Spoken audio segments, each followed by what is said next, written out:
Okay, good morning everyone. I'm going to do my best to take you through what I've called past, present and future, with at the end what I've called useful stuff, because I like to go away with things that I can use and do. So just a fairly quick overview of, I think it's always good to see where we come from. Many of you will recognise these terms. My first head teacher, or headmaster as he was then, actually used to refer to my room as the Domsky room. So I think the actual titles and the kind of breakdown of what domestic science was, what home economics was or still is quite interesting, because we've now moved away from those terms, but actually many of you will recognise a lot of the elements that are still involved in that kind of breakdown. Huge move forward in food education across the years, and when I was thinking about what it used to look like, I just indulged myself with some historical views. Any ideas on the date that might be? No, 1915. This actually, I think I love this one, because look at the stool in the middle of the picture. Does that look familiar? Yeah. And it had, each one has, I think, got electrical connection, which is quite interesting. 1926. This is my favourite. I love this, because those tables were, I think they're still around actually in some schools, and the little cupboards and the pictures. But actually they worked really well. But just for Nicola, in that top corner there, can you see the meat chart? I remember those. Yeah, 50s. Okay, and that looks very familiar too. Those really handy, dividers, so you couldn't see the children and those kinds of things. 65. Now this one, I'm sure will be familiar to a lot of people. I had those melamine units, and all the drawers fell out and the doors fell off, and they are still around. They're still around. But it's the first time we're beginning to see kind of little central units here, and that was 70s. Wow. So we've moved on now to this is an academy actually, with the students working in the centre there with inset hobs and things. 2009, to a really bright, shiny looking food room. This is actually a new in an academy, but it was actually an old school which was built without a food room, and they had no space. It's in a London school, and physically had no space to put a food room. This is a double porter cabin that was actually put into the school grounds and fitted out by an organisation that had nothing to do with education. And obviously the school didn't have a food teacher, so they asked me just to go and have a look at it. And when you go in, you think, oh wow, that looks fantastic. Until you kind of stand there and realise those two units are the only refrigeration they had in the room. So I kind of said, man, that looks great actually, but what are you going to do with all the children, you know, when they've made their food products? And this guy looked at me and he went, oh, is that a problem? I said, yeah, so bright and shiny perhaps is not always, you know, the be-all and end-all, but it is a very nice room, obviously. So, just a little kind of bit of nostalgia, really. So, where are we now? Food technology. I like that definition, the practical application, and I think that's a really important thing to hang on to. We are still talking about practical outcomes. I think early on in food technology, that got a little bit lost. We got a little bit hyped around, you know, drawing 6 options and, you know, actually, if I'm in a food room, I want to be making things. So that practical application, food science in the process of creating and preparing food. And for me, that's a really nice definition of where we are with food technology. So present, we're still working on the current programmes of study, Key Stage 1, Key Stage 4. There's no change yet, but as we are aware, right through from primary, and some of you will be familiar with the Food in Schools programme, which has done a lot of development work with primary colleagues to engage children in primary schools with food education. Key Stage 3, we had the new programme of study which broke down technology into these key concepts and key processes. But for food education, I think one of the real benefits for us was that suddenly it had food words in the Key Stage 3 programme of study, which we'd never seen before. There were kind of odd words thrown in there, like mixing ingredients and things like that. But they were very generic terms. So for the first time, we actually had these words that were saying, this is what we need to teach in the making of food within the context of Key Stage 3 technology.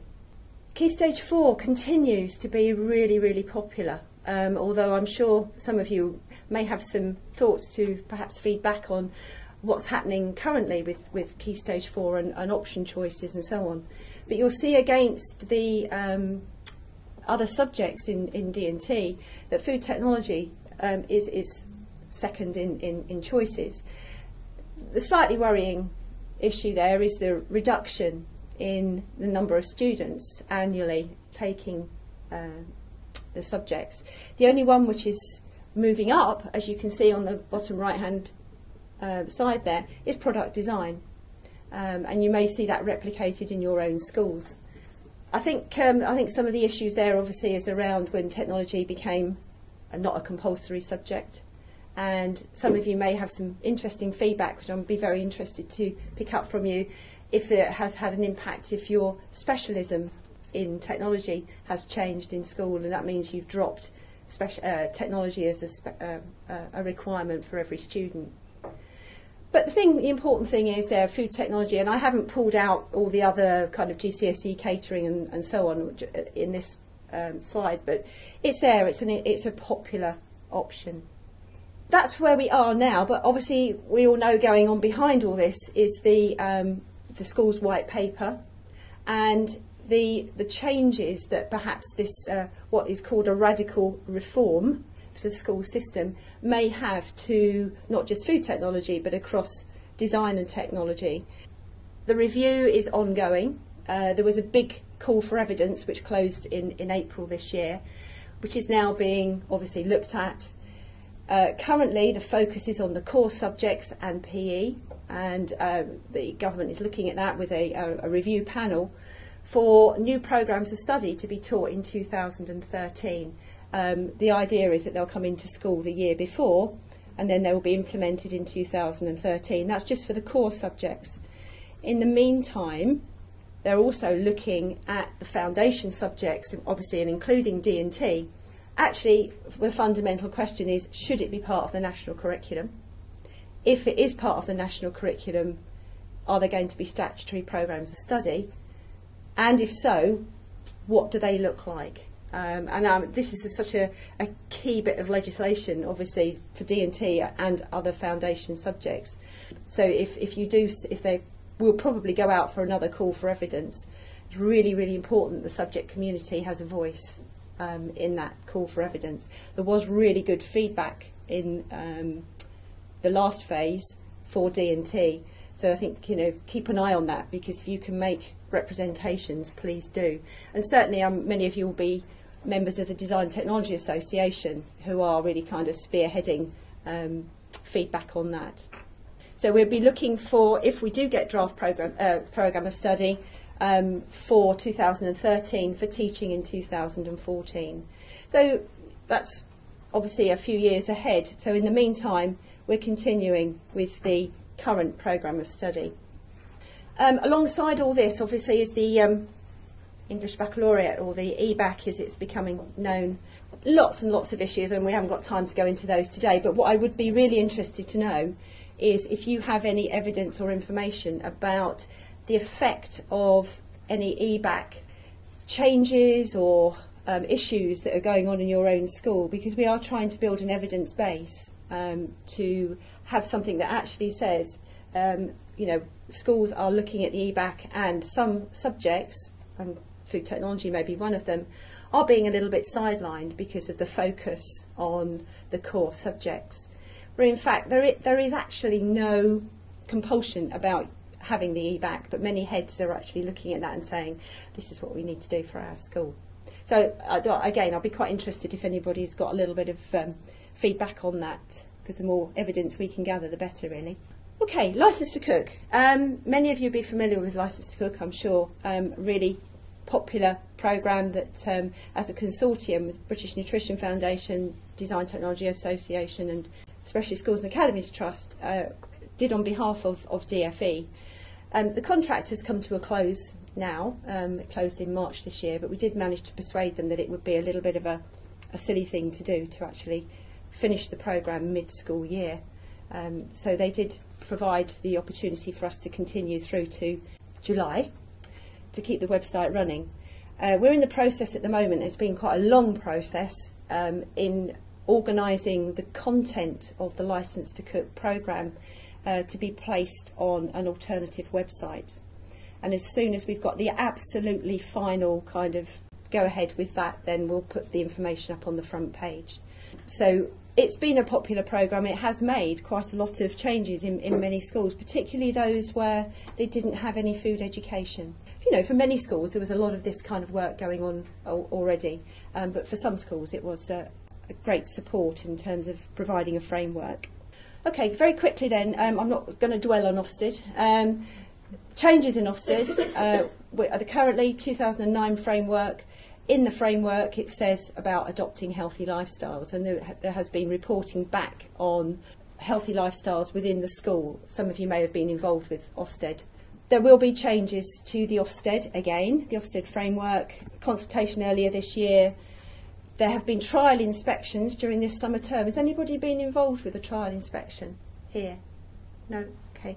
They're actually trialling the new framework. Some of the key issues around the new framework, particularly talking to colleagues that have actually been through that, there's a huge change in emphasis, many fewer judgments. It has dropped that healthy lifestyles agenda, and the real focus is about classroom observation, short, sharp classroom observation, and children's progress. And that's progress in the lesson and across the year, across the key stage. And those are some of the changes which are likely to go ahead. Ofsted also have produced a subject report which was published in March this year. As usual, the press pick up on the negatives. You may have seen the stuff in the TES and some of the education press around, you know, technology needs to modernise itself. And that is one short statement in the report. What they fail to look at are the other very positive outcomes from the report as well. And you can see I just pulled out a couple of quotes there.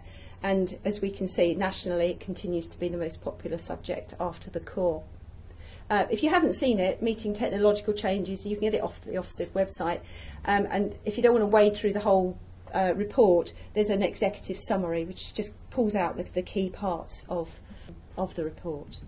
Healthy schools, many of you I'm sure will be involved with healthy schools and would have known and seen the changes recently to healthy schools. And again, there are further changes.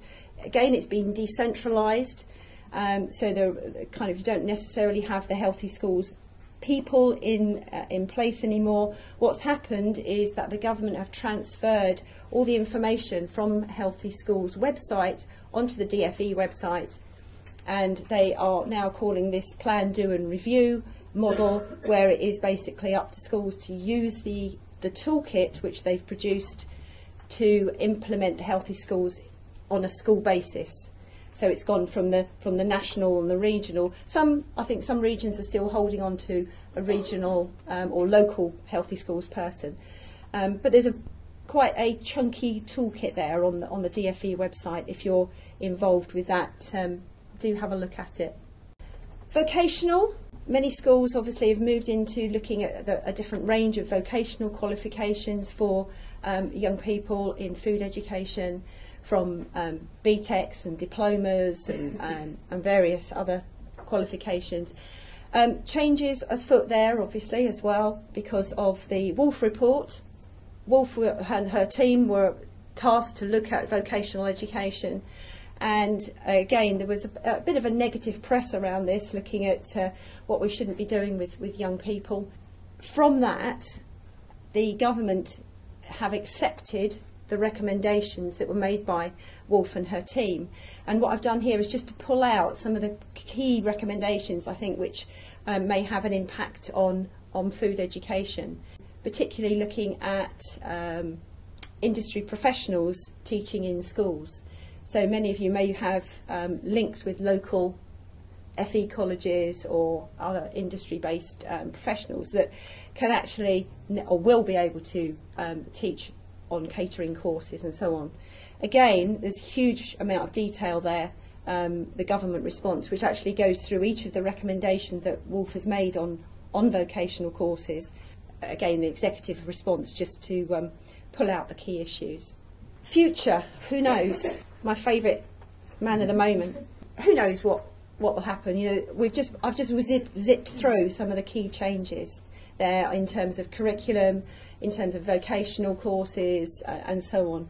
Who knows what will happen? And I think the most important thing is, what we do know is there is some fantastic work going on in food education. Some stunning work that I have the privilege of seeing, you know, when I'm actually out and about in schools. This was a catering course that BTEC students across from year 7 right through Key Stage 3, catering, A-level courses which are really strong and really being enjoyed by our students in year 12 and 13. And I think that's really important to hang on to. You know, it's very easy to get caught up in all the changes, but there is some fantastic work going on. We still do battle a little bit about perception, about public perception, about food education. We're briefly talking this morning about an understanding of A-level, for instance, that it's not about students just doing some nice cooking and the dishes look lovely and it's a great place to bring visitors to school. Or the biochemistry and so on that goes behind it is not always recognised. I think that's a kind of issue that was, you know, we just have to keep working at, really. I mean, this was a statement taken from a national newspaper. They're actually still talking about home economics and domestic science. And obviously that some of the celebrity chefs that do a fantastic job working with children and young people can do a lot to celebrate the work that is going on in schools. I think what we have to be careful about is not getting caught up in some of these kind of things. Any idea what that might be? It looks horrible, doesn't it? It's a prototype 3D food printer. Why, I ask myself. The inks, if you like, are liquefied foods. This is being developed by an American university. So the kind of food is piped out into these kind of 3D structures. And I'm sure, obviously, for industry, it will move on. But I think the important thing for us to hang on to is, you know, food's popular. Students enjoy food technology. They get good results. And I know you might tear your hair out sometimes with GCSE coursework and so on. But the students are actually getting some really good feedback and work through food. So I think we hang on to the good things and, you know what's going on. But actually, I'm not sure I want a printer making my biscuits. Useful stuff. I said I would just run through this very, very quickly. Real meals. Many of you will know and will have had real meals cookbooks, which were lovely. Mr. Ed Balls had a real liking of food, which was actually to our benefit because the government at the time then produced these real meals cookbooks. As you all know, probably they're not in production anymore. However, you can actually still get them off the DFE website. You can download them. I know it's not the same as being able to give Year 7 a book, but you can get them, and I've actually seen some quite innovative use of the downloads where people have made kind of class books and things like that. So the 3 set, the top one on the left hand side, you may be less familiar with.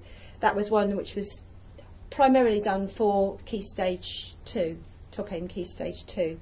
But having said that, there's things in there which can be used, particularly I think for Year 7. They're still there, and I think it's worth keep making use of them. If any of you are lucky enough to be in the position of having new accommodation, there are some resources out there which help. Don't get in that position, you won't in your school because you've got the knowledge, but that what I was showing you early on, perhaps, where because people don't understand children and cooking, some of the design decisions that are made in food rooms are not always as useful as they might be. So those are out there again on DFE website. Food Standards Agency food route information is still available as a download on the Food Standards Agency website. it's archived. If you're not familiar with them, do have a look on the website, because it's a fantastic resource for, well, it goes right across the key stages 1 to 4, for student use, and it looks at the core competencies grouped into 4 different areas. And that's it's just an example of the Key Stage 3 and Key Stage 4 one there. You could actually order them as a printed copy. I'm not sure if they're still available, but certainly they're downloadable.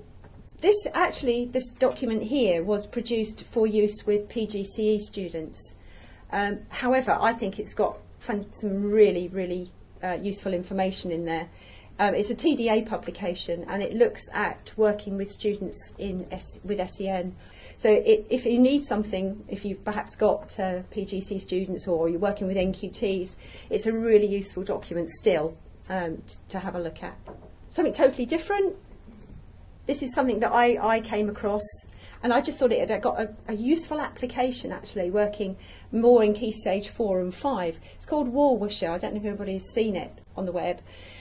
It's free, and you build a wall, basically. It's electronic post-it notes, but I think it's got real use for students to do things like evaluation feedback and sharing ideas. So it's an electronic wall where they can put post-it notes, so they can actually gather information, and their friends can make kind of comments and so on. And you can put in linked pictures and videos, PowerPoints and various bits and pieces. So it's a really useful little tool. And even if you just tell the students about it, they'll run with it. It's worth having a look at. Costing can be a nightmare for students. This is quite a good little website where you can actually compare prices. Yeah, okay, it's got the kind of, the named supermarkets on there, but it used in a carefully structured way. It does give the kids instant access to pricing, so it's worth having a look at. BBC learning site is, again, there's some useful information on there.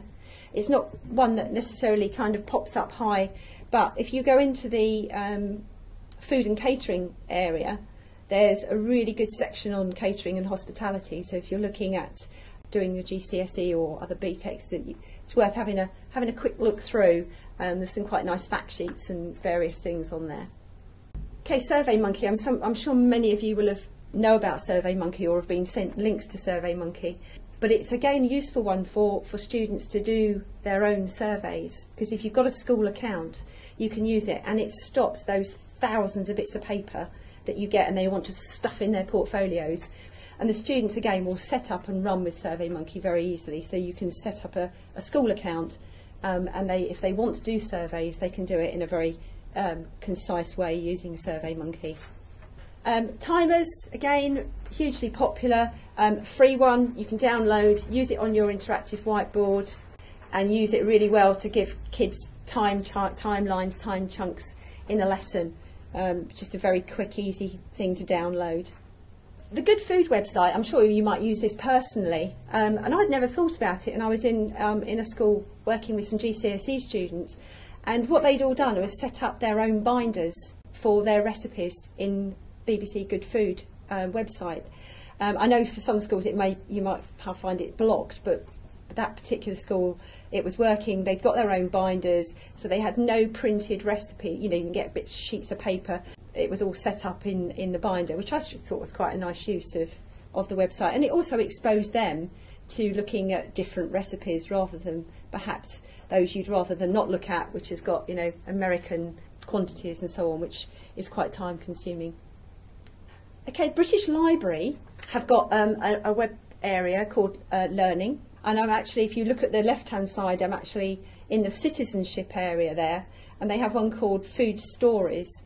It's interactive. I'd say it's more lower end, Key Stage 3, but it's worth keep checking because they do update these quite often, and you get some really nice cross-curricular links because it's in the citizenship here. It links across citizenship, geography, so you might pull in some kind of things on, I don't know, sustainable fishing or whatever it might be. But it's worth dipping into there if you were looking for something like that. Prezi, this is the thing that I've got a bit hooked on at the moment. An alternative to PowerPoint. I don't know if anybody's used it. Yeah, it's good fun. It takes a bit of get your head round because it works in a very different way. It works on one plane, and you kind of zoom from one area to the other. And you have to be quite careful when you start using it, otherwise you get a bit seasick because you end up kind of zooming around the place. But again, if students are doing presentations, or it could be embedded into electronic portfolios. It's a different way of presenting. It's downloadable, it's free, it's online. Once you've done your presentation, it stays in your area online. It's certainly worth having a look at. Prezi.com. Okay, and just to finish off, it's Wimbledon, and I'm a bit of a tennis fan. I was at Wimbledon, luckily, last week, and just, you know, strawberries and cream is Wimbledon, isn't it? £2.50 for strawberries. However, Tesco's came to the rescue because they are doing British strawberries and clotted cream sandwiches in poppy seed bread. Not quite sure about that, but it costs £1. And I had a quick look on the website, and it's 435 calories. However, I'm not quite sure. I didn't have time, but I don't know how many that would work out to be. But it just amused me slightly that this was their contribution. So that was a quick whiz through where we are, where we've come from, and who knows what the future will hold. What I do know is that students will continue to enjoy food education. And, you know, I think we need to thank Nicola and BNF for providing some of the fantastic resources that they do to support the work that we do with students. Thank you very much.